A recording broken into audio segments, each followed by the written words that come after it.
Jack Reacher, Season 3. It's out. Let's talk about it. I'm Zach. This is my show.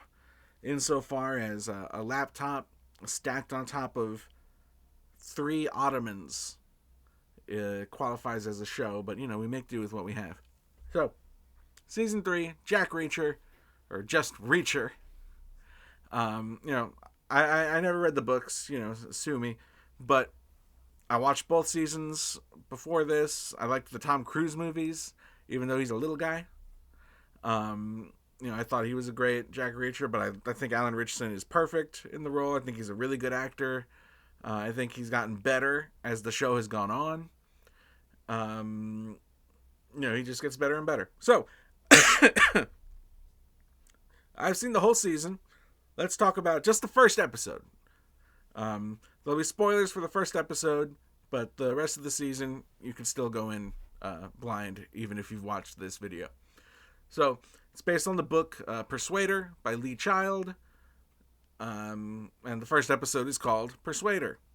So the show begins with Jack Reacher bringing a box of records to a record store with the intent of selling them. And 2 guys in the store are having a conversation. And they say, what's the best song ever written about a body of water? It could be a river, an ocean, whatever. It's got to be Surfin' Safari, right? And Jack Reacher goes, Surfin' Safari is a ripoff of Sweet Little 16 by Chuck Berry. We're 2 minutes into the show, and I got to stop you right there.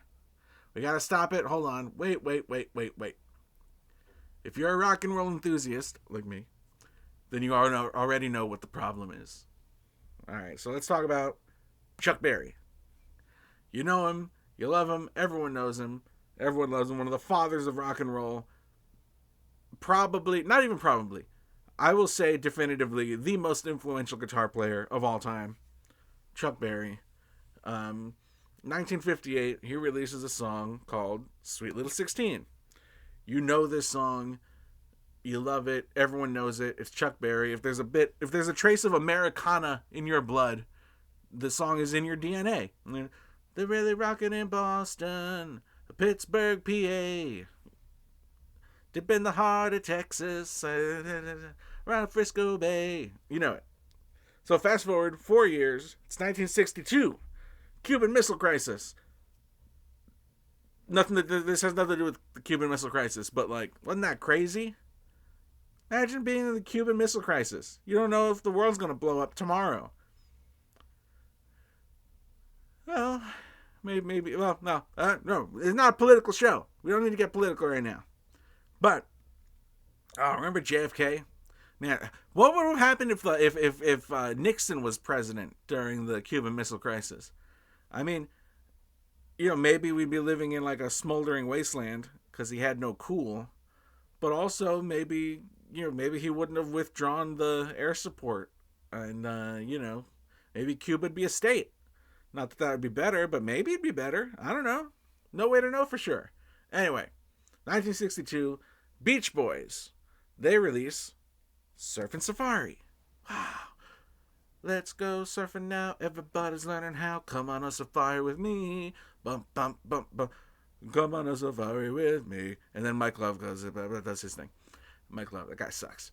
But in the song he calls girls honeys, and I think that's funny. I don't know what the history is of calling girls honeys, but I guess it's possible that he was the first guy to call girls, plural girls, honey. Not I'm bringing my honey to the dance, or hey honey, you want to go to the dance, but hey, look at those honeys. I think that's funny. Anyway, there's some Chuck Berry there. There's a little bit, especially in the guitar solo, but not a ripoff. Not a ripoff of Sweet Little 16. Totally different song. And with the guitar solo, like I said, Chuck, the most influential guitar player of all time. Not just on, surf guitar playing in the 60s, but literally anyone who ever played guitar after Chuck Berry. Just period. You're influenced by Chuck Berry. Whether you like it or not, whether you know it or not, you are. Sorry. So, Surfin' Safari is not a ripoff of Sweet Little 16. But, why would Jack Reacher say that? Because 1 year after Surfin' Safari, the Beach Boys release Surfing USA. Oh. So some of you are now like, oh. And if you didn't get it before, maybe you get it now. They're really rocking in Boston, Pittsburgh, PA. If everybody had an ocean across the USA, then everybody'd be surfing the California. Uh-oh. Now you get it. Yeah. There's no defending this one. You don't need to be a music scholar or a legal expert to figure this one out. Surfing USA is a straight-up rewrite of Sweet Little 16. You know, it adds a lot, like those signature Beach Boys harmonies. You know, shout out to the Four Freshmen for those. But, yeah. So I don't know how the whole legal system, you know, works out, how things played out. But at some point, Chuck Berry got songwriting credit and thus, you know, royalties on Surfing USA. I bet he made bank on that one.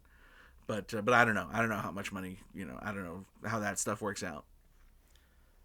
And what's interesting is that, you know, Surfing USA isn't the only time that that Brian Wilson, you know, rewrote a song without changing like the core structure of the song. You know, the legend goes that he was driving around when he heard "Be My Baby" by the Ronettes, and he pulled the car over and he just let the song wash over him like a wave, or like the heat of a nuclear blast, because that's how powerful rock and roll is, you know. But and then he wrote 1964's "Don't Worry Baby," which is like Surfing USA, basically a rewrite of "Be My Baby."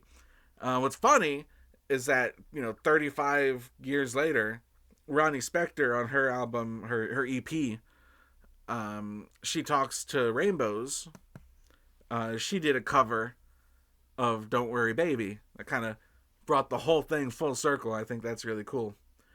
But speaking of full circle, let's go back to Jack Reacher. Jack's a delightful character, an escapist hero who's like, he's strong, but he's not a jock. He's tough, but he's not a bully. He's just a really smart, cool, cultured, opinionated, but like righteous kind of guy. So for him to make this like elementary mistake is really baffling to me. So to recap, it's the guy in the record store who says Surfing Safari, not Reacher himself. But it's Reacher who shuts him down by saying Surfing Safari is a ripoff of Sweet Little 16. So the record store guy is wrong, and Reacher just misses that. He's not trying to spare the guy's feeling because he still dresses him down and makes him feel bad by saying his favorite water-based song is a ripoff of a Chuck Berry song. So in not catching the guy's mistake, Reacher makes the same mistake. So immediately, I'm on guard. I'm like, uh-oh, Jack Reacher, famously escapist, infallible hero who knows everything, makes a mistake within the first 2 minutes of the episode. Not just an episode, but the first episode of the season. So, like, I'm thinking, is this foreshadowing that the season is going to explore, like, a version of Jack Reacher who makes mistakes and screws up before rallying and making things right? And my immediate thought over the next scene was, yeah, that is what this season's going to be about. Because then he leaves the record store and stumbles upon a kidnapping, and he saves this guy and gets in a shootout, and then reflexively, accidentally shoots and kills a cop. Uh-oh. Probably one of the good ones. There's good ones, presumably. So he runs off with the kid, returns him to his father, who's this wealthy rug salesman, played by Anthony Michael Hall, who, like, obviously has criminal connections. The character, not Anthony Michael Hall. I don't think Anthony Michael Hall is, like, connected to, like, the mob. Nah, he's like a little cutie. He was in the Breakfast Club.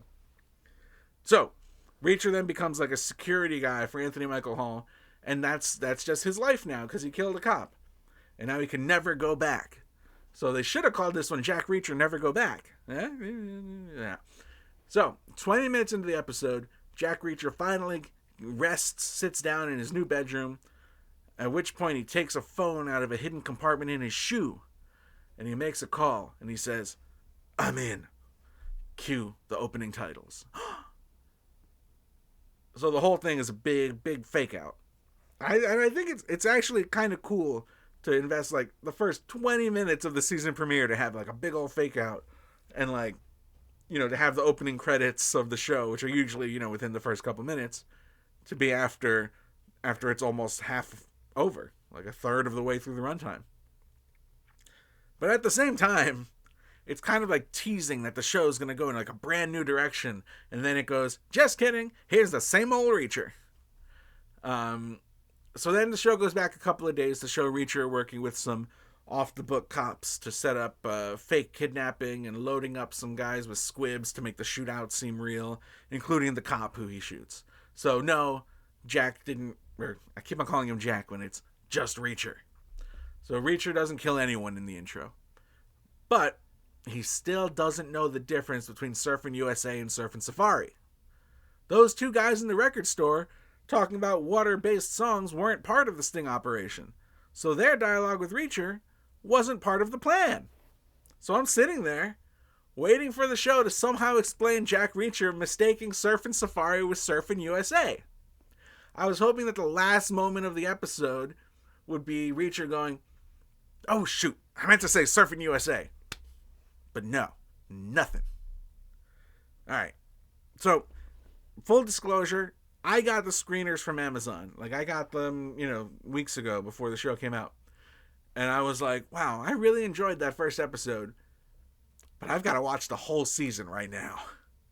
Because I need to know if he's ever going to correct his mistake and be like, Surfing USA, Surfing Safari, Sweet Little 16, I made a mistake. And so I did. I watched the whole season. I watched the first 4 episodes that night. And then the next day, I watched the back 4. I watched the whole season over the course of 24 hours. It was awesome. So I won't spoil the rest of the season. I really liked it. You know, if you want to see Jack Reacher kick some butt and have a fight that lasts like half an episode in length, it's tremendous. Watch it. It's a good time. But at no point does he ever address Surfing Safari, Surfing USA, Sweet Little 16. Never comes up again. Right up until the final moments of the final episode, I was just waiting for him. I'm enjoying the show. It's good, but I'm like, he's gotta address this. Like, this cannot just stand. You know, I'm waiting for him to go back to the record store and say, hey guys, remember when I said Surfing Safari was a ripoff of Sweet Little 16? I meant to say Surfing USA, but you know, I was distracted by action hero stuff. Or like he goes in like the last episode and goes into the car and he turns on the radio and Surfing USA is playing and he goes, oh shoot, that was the song I was thinking of. Anything. But nah. Doesn't happen. So Jack Reacher, and this is important, he makes a mistake. Jack Reacher made a mistake. It's a completely inconsequential mistake, but one that's paired with another mistake that turned out to not be a mistake, which is, you know, shooting the cop. So, like, they set up that Jack Reacher makes mistakes, and then he shoots a cop, but the cop turns out to not have been shot. You know, that was just a fake out. But he still made the mistake. There's still foreshadowing that just never pays off. You know, and this is a character who never makes those kinds of careless mistakes. You know, and Jack Reacher is something of a music snob. Remember, I think it's season 2, the whole Little Wing thing, when he said Jimi Hendrix was overrated. You know, kind of regardless of his taste and whether you agree or disagree with that sentiment, he is shown to know his stuff. You know, even here, he doesn't say whether he likes or dislikes Surfing Safari or Sweet Little 16, just that Surfing Safari is a ripoff of Sweet Little 16. But that's wrong. He is incorrect. He messed up. He meant to say Surfing USA, but he didn't because he made a mistake. Now the question becomes, is this a mistake that was made by the character or a mistake that was made by the production team? Like, if anyone who worked on the show, you know, Sam Hill, Nick Santora, Alan Richardson.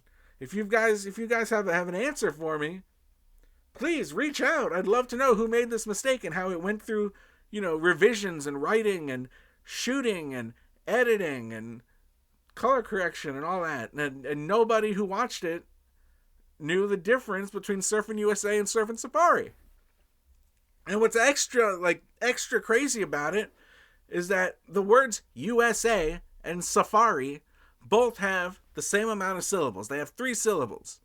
So they could have easily just gone in, do some ADR over and dub the word USA over Safari. Like this. Watch this. I'll show you. I'll do it now. Ready? Whew. Surfing USA is a ripoff of Sweet Little 16. So, final score for Jack Reacher, Season 3, 8 out of 10. Thanks for watching. I hope to come back again at some point soon for another video about, I don't know, something. Till then, follow me on social media. That'll be in the description. And as soon as you see me again, you'll be the first to know. So thanks for tuning in, and we'll catch you on the next one. Goodbye.